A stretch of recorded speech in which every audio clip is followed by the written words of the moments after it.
श्रावण महात्म्य पहला अध्याय।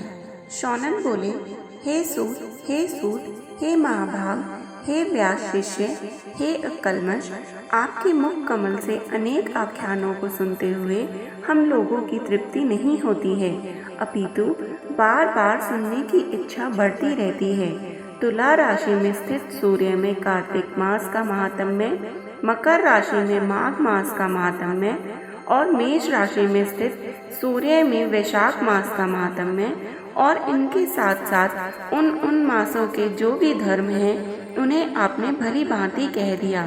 यदि आपके मत में इनसे भी अधिक महिमा में कोई मास हो तथा भगवत प्रिय कोई धर्म हो तो आप उसे अवश्य कहिए, जिसे सुनकर कुछ अन्य सुनने की हमारी इच्छा ना हो। वक्ता को श्रद्धालु श्रोता के समक्ष कुछ भी छिपाना नहीं चाहिए। सूत जी बोले, हे मुनियों, आप सभी लोग सुने, मैं आप लोगों के वाक्य गौरव से अत्यंत संतुष्ट हूँ। आप लोगों के समक्ष मेरे लिए कुछ भी गोपनीय नहीं है। दम रहित होना, आसक्तिता, शठता का परित्याग, उत्तम भक्ति, सुनने की इच्छा, विनम्रता, ब्राह्मणों के प्रति भक्ति परायणता, सुशीलता, मन की स्थिरता, पवित्रता, तपस्विता और अनसूया, ये श्रोता के 12 गुण बताए गए हैं। ये सभी आप लोगों में विद्यमान हैं। अतः मैं आप लोगों पर प्रसन्न होकर उस तत्व का वर्णन आपके समक्ष प्रस्तुत करता हूँ। एक समय प्रतिभाशाली सनत कुमार ने धर्म को जानने की इच्छा से परम भक्ति से युक्त होकर विनम्रता पूर्वक ईश्वर भगवान शिव से पूछा। सनत कुमार बोले, योगियों के द्वारा आराधनीय चरण कमल वाले हे देव, हे महाभाग, हमने आपसे अनेक व्रतों तथा बहुत प्रकार के धर्मों का श्रवण किया, फिर भी हम लोगों के मन में सुनने की अभिलाषा है। 12 मासों में जो मास सबसे श्रेष्ठ, आपकी अत्यंत प्रीति कराने वाला, सभी कर्मों की सिद्धि देने वाला हो और अन्य मास में किया गया कर्म यदि इस मास में किया जाए तो वह अनंत फल प्रदान करने वाला हो, हे देवों के देव, उस मास को बताने की कृपा कीजिए। साथ ही लोकानुग्रह की कामना से उस मास के सभी धर्मों का वर्णन भी कीजिए। ईश्वर बोले, हे सनत कुमार, मैं अत्यंत गोपनीय भी आपको बताऊंगा। हे सुव्रत, हे विधि नंदन, मैं आपकी श्रवण इच्छा तथा भक्ति से अति प्रसन्न हूँ। 12 मासों में श्रावण मास मुझे अत्यंत प्रिय है। इसका महात्म्य सुनने योग्य है, अतः इसे श्रावण कहा गया है। इस मास में श्रवण नक्षत्र युक्त पूर्णिमा होती है, इस कारण से भी इसे श्रावण कहा गया है। इसके महात्म्य के श्रवण मात्र से यह सिद्धि प्रदान करने वाला है, इसलिए भी यह श्रावण संज्ञा वाला है। निर्मलता गुण के कारण यह आकाश के सदृश है, इसलिए इसे नभा कहा गया है।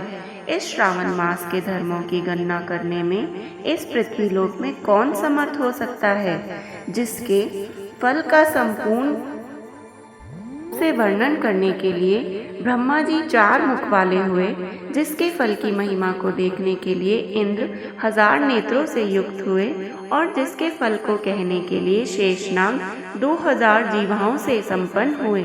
अधिक कहने से क्या प्रयोजन है, इसके महात्म्य को देखने और कहने में कोई भी समर्थ नहीं है। हे मुने, अन्य मास इसकी एक कला को भी नहीं प्राप्त होते हैं। यह सभी व्रतों और धर्मों से युक्त है।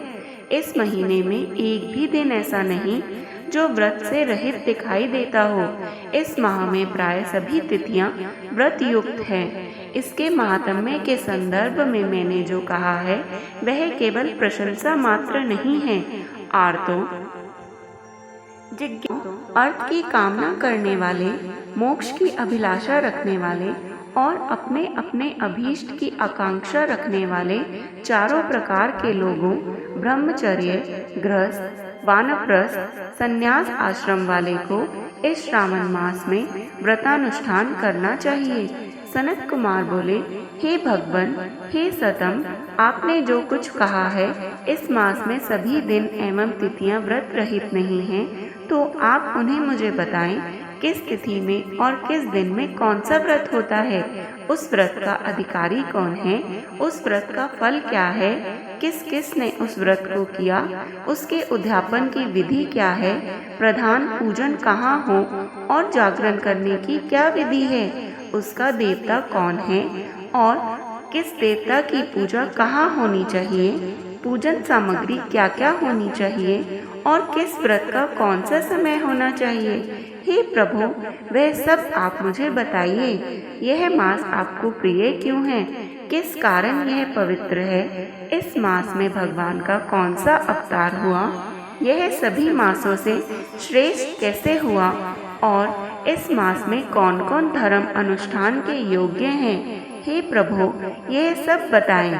आपके समक्ष मुझ अज्ञानी का प्रश्न करने में कितना ज्ञान हो सकता है, अतः आप संपूर्ण रूप से बताएं। हे कृपालो, मेरे पूछने के अतिरिक्त भी जो जो शेष रह गया हो उसे भी लोगों के उद्धार के लिए कृपा करके बताएं। रविवार, सोमवार, भोमवार, बुधवार, बृहस्पतिवार, शुक्रवार और शनिवार के दिन जो करना चाहिए, हे विभो, वह सब मुझे बताइए। आप सबके आदि में आविर्भूत हुए हैं, अतः आपको आदिदेव कहा गया है। जैसे एक की विधि बाधा से अन्य की विधि बाधा होती है, वैसे ही अन्य देवताओं के अल्प देवत्व के कारण आपको महादेव माना गया है। तीनों देवताओं के निवास स्थान पीपल वृक्ष में सबसे ऊपर आपकी स्थिति है।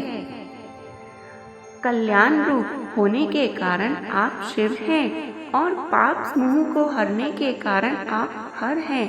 आपके आदि देव होने में आपका शुक्ल वर्ण पर प्रमाण है, क्योंकि प्रकृति में शुक्ल वर्ण ही प्रधान है, अन्य वर्ण विकृत हैं। आप कर्पूर के समान गौर वर्ण के हैं, अतः आप आदि देव हैं। गणपति के अधिष्ठान रूप 4 दल वाले मूलाधार नामक चक्र से, ब्रह्मा जी के अधिष्ठान रूप 6 दल वाले स्वाधिष्ठान नामक चक्र से और विष्णु के अधिष्ठान रूप 10 दल वाले मणिपुर नामक चक्र से भी ऊपर आपके अधिष्ठित होने के कारण आप ब्रह्म तथा विष्णु के ऊपर स्थित हैं। यह आपकी प्रधानता को व्यक्त करता है। हे देव, एकमात्र आपकी ही पूजा से पंचायतन पूजा हो जाती है, जो कि दूसरे देवता की पूजा से किसी भी तरह संभव नहीं है। आप स्वयं शिव हैं। आपकी बाई जांघ पर शक्ति स्वरूपा दुर्गा है, दाहिनी जांघ पर गणपति जी, आपके नेत्र में सूर्य तथा हृदय में भक्तराज भगवान श्री हरि विराजमान है। अन्न के ब्रह्म रूप होने तथा रास के विष्णु रूप होने और आपके उसका भोक्ता होने के कारण, हे ईशान, आपके श्रेष्ठत्व में किसे संदेह हो सकता है। सबको विरक्ति की शिक्षा देने हेतु आप शमशान में तथा पर्वत पर निवास करते हैं। पुरुष सूक्त में उत्तामृत्युतो सयेशानो इस मंत्र के द्वारा प्रतिपादन के योग्य हैं। ऐसा महर्षियों ने कहा है। जगत का संहार करने वाले हालाहल को गले में किसने धारण किया? महाप्रलय की कालाग्नि को अपने मस्तक पर धारण करने में कौन समर्थ था? संसार रूप अंधकूप में पतन के हेतु कामदेव को किसने भस्म किया? आप ऐसे हैं कि आपकी महिमा का वर्णन करने में भी कौन समर्थ है? एक तुच्छ प्राणी मैं करोड़ों जन्मों में भी आपके प्रभाव का वर्णन नहीं कर सकता। अतः आप मेरे ऊपर कृपा करके मेरे प्रश्नों का उत्तर बताएं। इस प्रकार श्री स्कंद पुराण के अंतर्गत ईश्वर सनत कुमार संवाद में श्रावण मास महात्म्य में पहला अध्याय पूर्ण हुआ। हर हर महादेव।